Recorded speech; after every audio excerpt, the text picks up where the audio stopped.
Hello, everyone out there. It's good to be back again on set this beautiful day to discuss something very, very pertinent, which we believe you will benefit a lot from. Once again, my name is PJ. And I'm CJ, and you're welcome to Naked Issues. And on today's episode, we want to be talking about something that you have felt before. I don't know about him, but I felt before, right? We're talking about jealousy. My partner is jealous and I am freaking out. I'm worried. So the first thing I'd like to do, because I've asked him a couple of times and he keeps telling me, no. PJ, do you get jealous? Well, I believe yes that or no? everyone gets jealous sometime. Right. It's just that the degree of jealousy may not be the same for everybody. I know for some time it was an issue for you because I hardly expressed jealousy no matter what you did. Right. So I, for me, I get jealous every other day in every other week, right? I think it's territorial. It's my way of saying this is mine. It should be exclusive to me.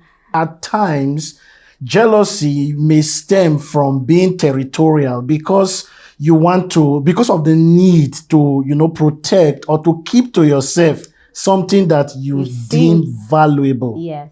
So, which brings us to a very important thing that I want us to break down. Is it bad to be jealous? Okay, like other emotions, jealousy in itself is not bad. If you want to say jealousy is bad, would you also say that things like joy is an emotion? Right. Would you say that anger is an emotion? Yeah, Are you getting? So just like these other emotions, jealousy is not bad, but it is what you now do with jealousy that, makes it either good or bad. Yeah. So the concern now starts coming in when a jealous partner is now, because of their insecurities, preventing you from fully expressing who you want to be, preventing you from freely fraternizing or socializing because they keep second guessing your moves. Every move you make.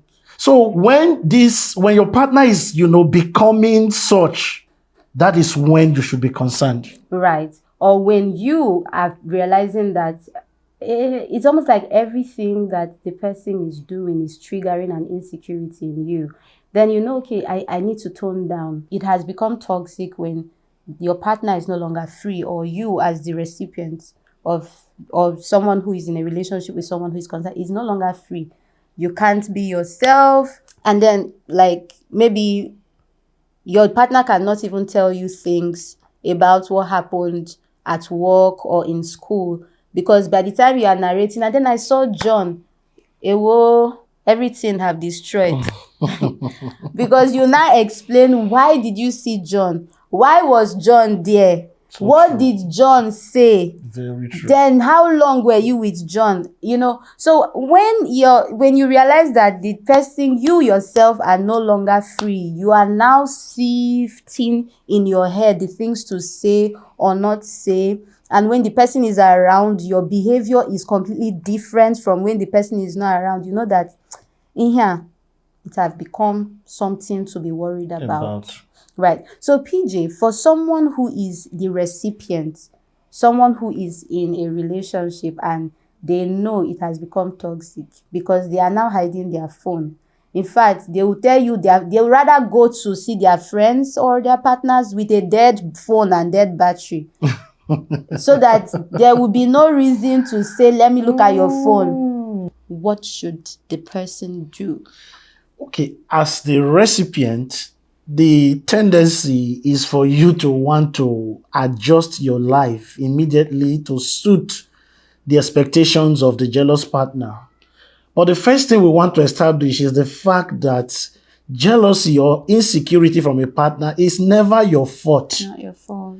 So constantly making adjustment in order to gratify them will not solve it ultimately. In fact, it will end up causing you to lose yourself, lose your ability to socialize with others to your partner.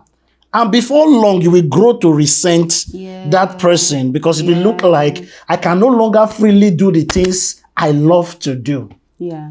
So, of course, if you were crossing the red lines, make adjustments. But constantly adjusting to pacify them is not the solution. Then also, we want you to know that change is never born from outside in. Yeah. It is generated from inside out. Yeah.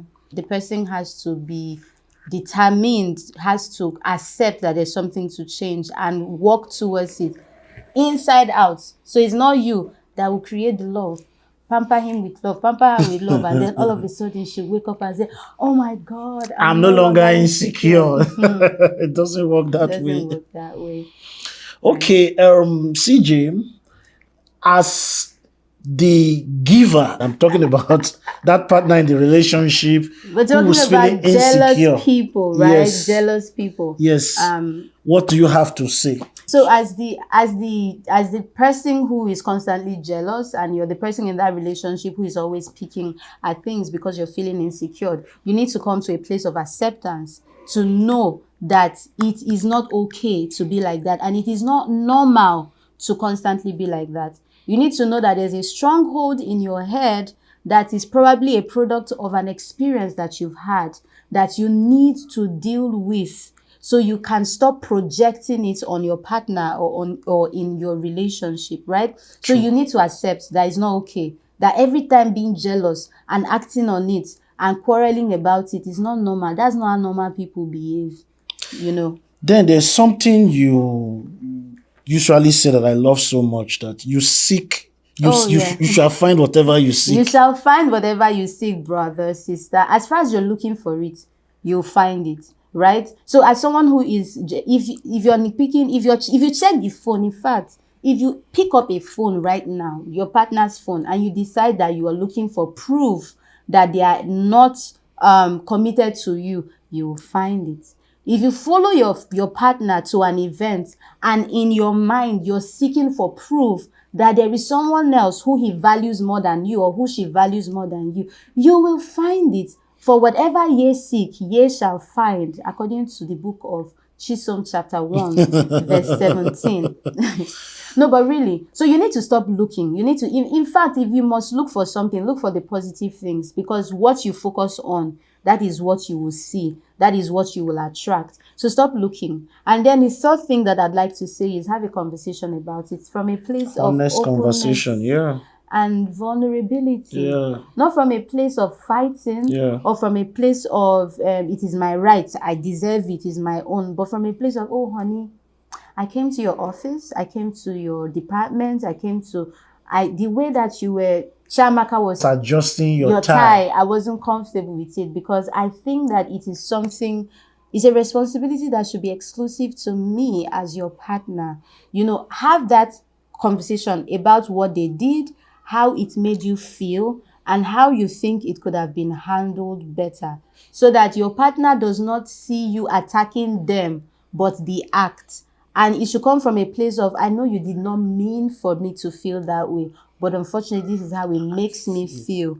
And then you people can now resolve on, oh, I didn't know it was an issue. You know, I and Chiamaka will come from a long history of friendship, but since you're uncomfortable about it, I will, you know, the lines will become clearer, and I will limit the physical contact. Or instead, whenever she's around, I will ensure that someone else is in the picture so that you are comfortable. But having a conversation about it is important. And if it is not working, and maybe your partner is invalidating your reasons, because that's another thing that happens, PJ. When I say, oh, I'm jealous, and then your partner goes, why are you jealous? I beg, stop being childish. No, you as the partner, do not invalidate their feelings, because it is real. That insecurity is real. That's right. How they feel is real. So you don't start saying, oh, please stop this, your childish behavior, or, you know, invalidating how they feel, because that is how the war starts. Because when you start invalidating, I will prove to you that I have every right to feel how I feel. But instead, listen to them And you, as the person who is feeling that way, be objective, be constructive. And if it is not working, you guys are not agreeing, get a third party to be able to review the situation. That's right. And help you people see things from a neutral perspective, devoid of emotions. In conclusion, we want you to realize that man is both a rational and an emotional being. And as an emotional being, it is perfectly normal to feel the emotion of jealousy.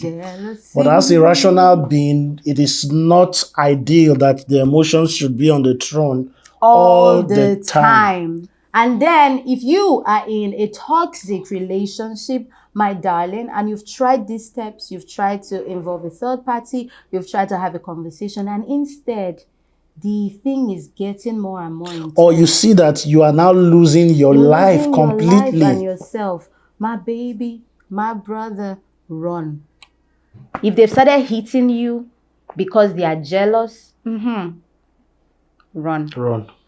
Just in case you have still not subscribed to this YouTube channel, do well to subscribe. Like we usually say, we are here to help resolve contemporary life and relationship matters.